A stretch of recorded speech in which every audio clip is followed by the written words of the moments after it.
After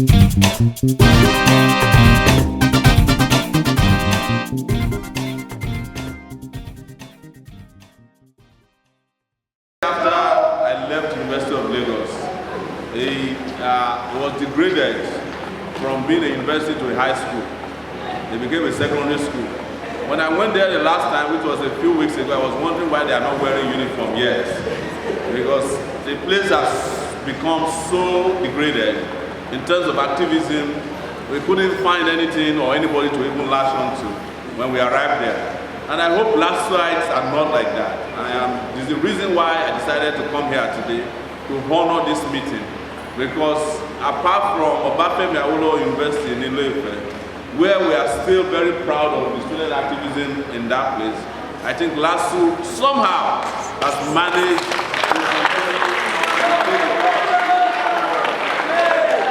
yes. And I'm happy, regardless of my disappointments, to be in your midst today. So what we are here talking about, as I was told, is the role of youth in parliament. And you know, Nigeria has a parliament, right? We have a bicameral legislative system that is referred to as a parliament.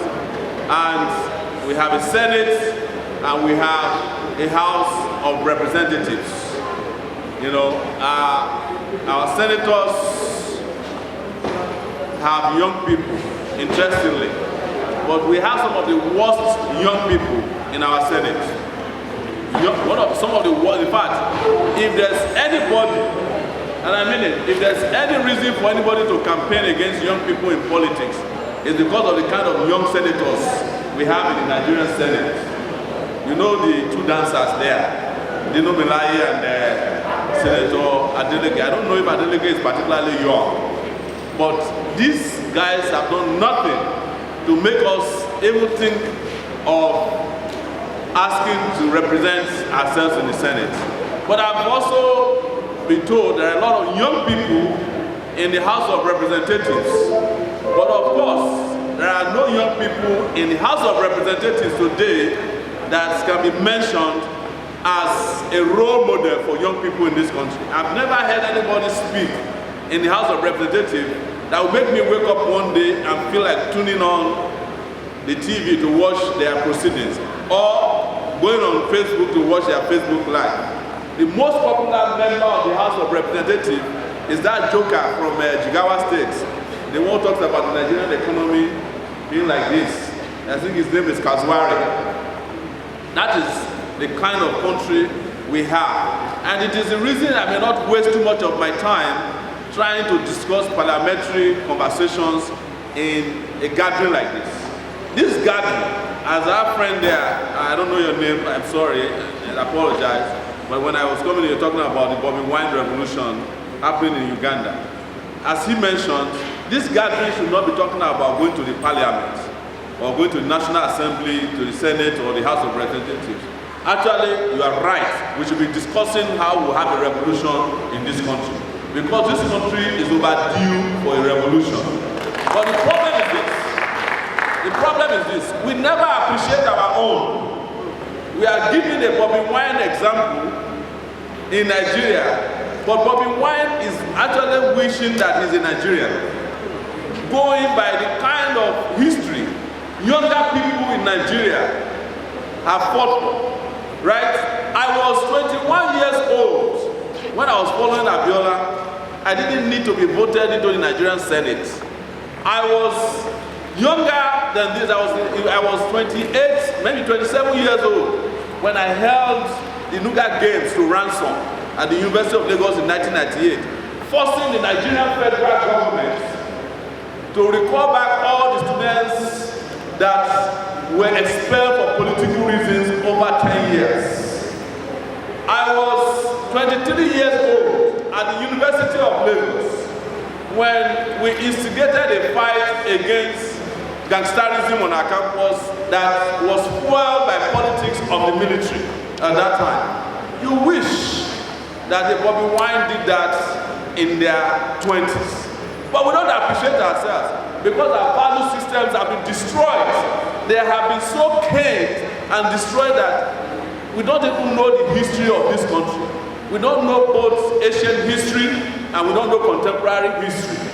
Ancient history, of course, is the history of our ancestors who are leading us today. The two leading candidates who are in their 70s. Somebody wrote on BBC today that the combined age of the two candidates from the APC and the PDP is 148 years. That is Atiku at 72 and Buhari at 75. That is if you are assuming that Buhari is 75 years old. I think the man is about 85 years old. Yes. He's way older than his declared age. He even said it categorically last year after he came back from one of his medical touristic visit to the UK that his doctors have found out that he's 1 year older than the year he declared. As we speak, the man is looking for his certificate. At 76 years old, if you cannot present your WAEC certificate, then you have a problem. But guess what? We are not thinking about revolution. We are not even fighting for revolution. We are not even working towards a revolution.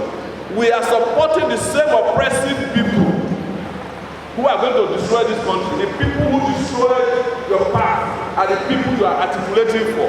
If there's anyone in the house who has stood up for any of the revolutionary candidates running for election, let him raise up his hand.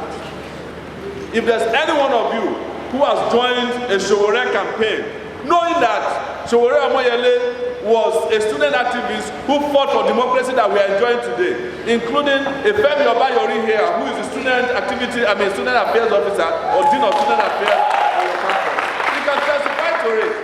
If you are still rooting for any of these old guys to run this country in 2019, you don't love yourself and you don't love this country. That is the truth.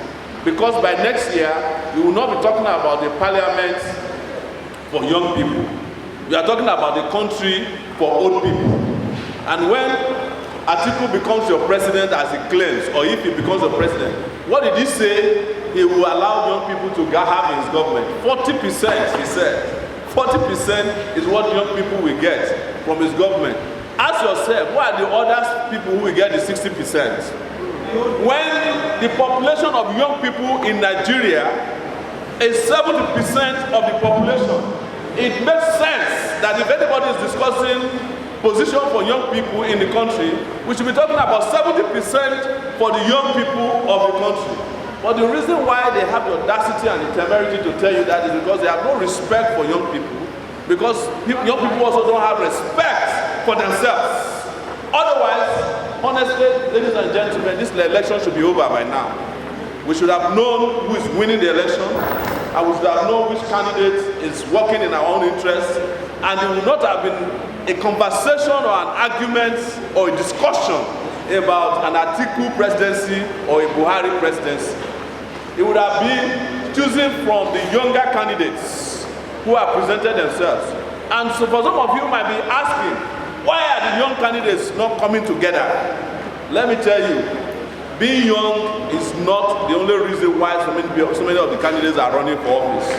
I personally, I have checked on all the other younger candidates, debated them, met them one by one, and discovered that ideologically we are different. A lot of them have no history of the type I have. They don't have my type of pedigree, and it's not arrogance and I'm not bragging. If you are 47 years old in Nigeria and you did not fight during the June 12th election, I will suspect you. Yes. Are you getting me? If you are 55 years old, as one of the youth candidates or younger candidates claims, and you did not fight for June 12th, I can excuse you. If you did not fight for expelled students, I can excuse you. And in 2012, if you are not part of Occupy Nigeria, that one is yesterday here now. Everybody with conscience in this country, even outside of the country where I was, I fought for Occupy Nigeria. I fought alongside all the young people who said they were tired of the Jonathan regime and the corruption that was following the regime. It was that struggle that led to huge discoveries in what was then known as the oil subsidy scandal or scam, as they call it. All these young candidates that are now parading themselves and say they want to save Nigeria, go and ask them those simple questions. I mean, those simple questions. Have you ever fought for anything when it was not convenient to do so? If they said yes, where were you during the June 12 election or the annulment of the June 12 election?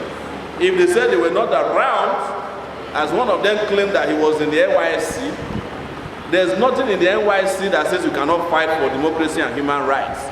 I was in the NYSC when Ken Saro-Wiwa was killed. I fought against the killing of Ken Saro-Wiwa, and it cost me whatever it cost me, and I didn't look back.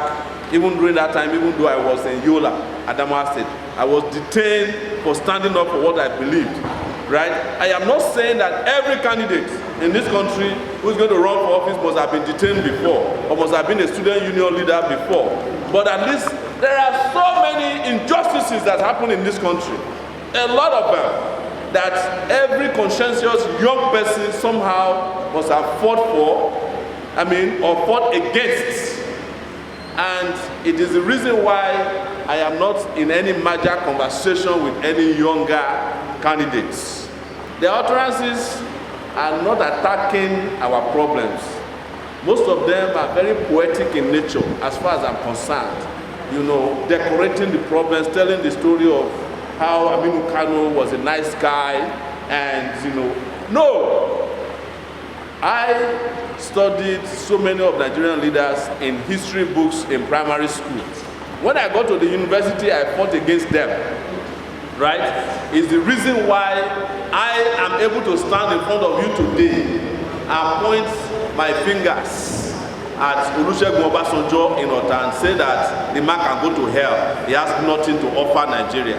I can point my fingers to Niger State, where in Mina, Babangida, of blessed memory, as I like to say, is dying quietly, and say that he is the one who is a disappointment in this country. I can point my finger to Yola, Adamawa State, where Atiku came from, and tell him that Atiku, you are a thief, because there's ample evidence to show that instead of working for the people of this country, young people, you were busy stealing from the Commonwealth for 8 years with your Baba. When they were closing down the universities here, including LASU, when they were going on strike, they were busy awarding themselves licenses to build their own private universities. Today, the majority of our people cannot afford to go to those universities. When they were closing down universities and going on strike, Obasanjo was busy awarding himself a license to build Bell University. And today, none of your parents can afford to send your children to this place. These other candidates are not addressing this issue. But even programmatically, you should be proud of one of you, that no one amongst the candidates, including the older candidates, can match our program of action that we have put out since the last 8 months.